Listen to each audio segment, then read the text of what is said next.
கல்வி இல்லைன்னா சமூகத்தில மனிதனுக்கு மரியாதை இல்லை.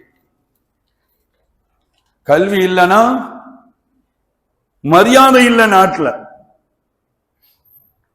இன்றைய சமூகத்துல கல்வியாளர்களுக்கு பேச வாய்ப்பு அளிக்குது இன்றைய உலகம். அவர்களுடைய கருத்து மதிக்கப்படுகிறது. குடும்பத்திலும் சமூகத்திலும் அவர்களுக்கு முக்கியத்துவம் கொடுக்கப்படுது.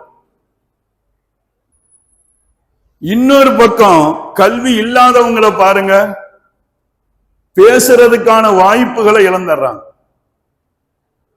அவர்கள் என்ன நல்ல கருத்து சொன்னாலும் நாட்டில் புறக்கணிக்கப்படுது. குடும்பத்திலும் சமூகத்திலும் அவர்களுக்கு மரியாதை இழக்கிறாங்க. யாரும் மாற்று கருத்து சொல்ல முடியாது.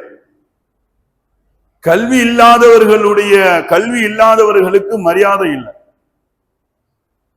கல்வி இல்லைன்னா இன்னைக்கு உலகத்துல ஒண்ணும் இல்லை.